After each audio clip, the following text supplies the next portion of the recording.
पूनिया, क्या ये आंदोलन अब आपको लंबा खिंचता दिखाई दे रहा है? व्यवस्था रिस्पॉन्ड करेगी या जैसा भीम सिंह सर भी कह रहे थे अभी चुनाव चल रहे हैं, चुनाव के बाद शायद हो जाए, या ये लड़ाई और ज्यादा लंबी पेचीदी होती जा रही है?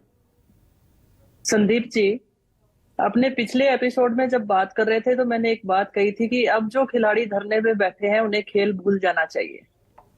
और आपने कहा था कि क्यों भूल जाना चाहिए। मैंने इसी अंदेशे की वजह से कहा था कि खिलाड़ियों को अब खेल भूल जाना चाहिए। और आज मैं साक्षी की जब बात सुन रही थी तो मुझे संतुष्टि है, वो इस लड़ाई को जीत गए समझ लो आप। क्योंकि आज जितनी बोल्डनेस से उसने मीडिया पे आके जो बातें आपके सामने रखी हैं कि हम एक झूठे आरोप लगाने वाले खिलाड़ी के रूप में अपनी आगे की जिंदगी नहीं जी सकते। सच्चाई के साथ वो खेले और सच्चाई के साथ आगे की जिंदगी भी जीना चाहते हैं। तो मैं आज उस चिंता भरी लड़की का जो रूप था जिस दिन मैं खुद धरने पे गई थी, वो आज उसमें नहीं था। आत्मविश्वास काफी था। धरना तो निश्चित तौर पर चलेगा, क्योंकि जब पुलिस प्रशासन बैरिकेड्स को वेल्डिंग करने लग चुका है तो हमें याद कर लेना चाहिए कि ये वही पुलिस प्रशासन है जिसने किसानों के धरने के टाइम सड़कों पे कीलें भी गाड़ी थी। तो इसका मतलब मंशा जो है सरकार की अच्छी नहीं है और निश्चित तौर पे ये धरना लंबा खींचेगा। और मैं ये कहना चाहूंगी कि सभी पार्टियों ने समर्थन दिया है। पता नहीं बीजेपी के नेताओं को क्या हुआ है, कोई भी इस बात को सुनने के लिए तैयार नहीं है। युवा साथी बढ़ रहे हैं, धरने पे आ रहे हैं, खापे आ रही हैं, सब लोग समर्थन दे रहे हैं, लेकिन बावजूद उसके अगर सरकार नहीं सुन रही है तो निश्चित तौर पर यह धरना लंबा समय तक चलने वाला है।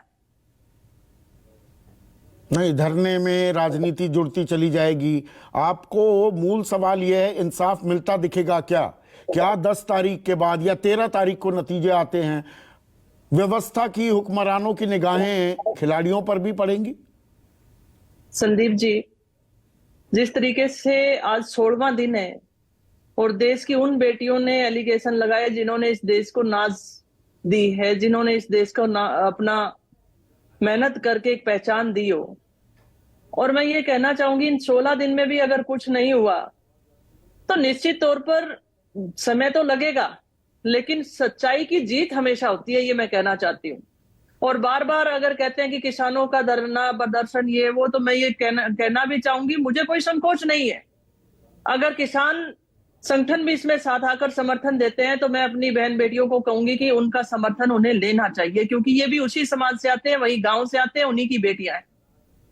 और वो सबसे बड़ा इस देश का आंदोलन था जिसमें कहीं पर भी कहीं कोई गलत टिप्पणी किसानों के द्वारा नहीं की गई थी।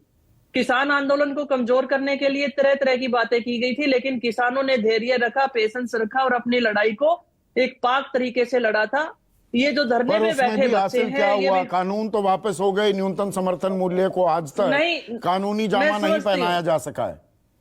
मैं समझती हूँ, आपका बिल्कुल सही सवाल है कि वो अमली जामा नहीं पहनाया गया है।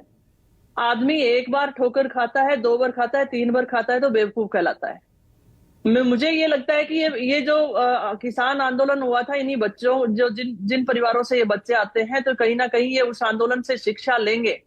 और जब तक इन्हें न्याय नहीं मिल जाता, और जो आज साक्षी की बातें थी वो सुनकर मुझे लग रहा है कि जब तक न्याय नहीं मिलेगा ये बच्चे पीछे हटने वाले नहीं। पर इस न्याय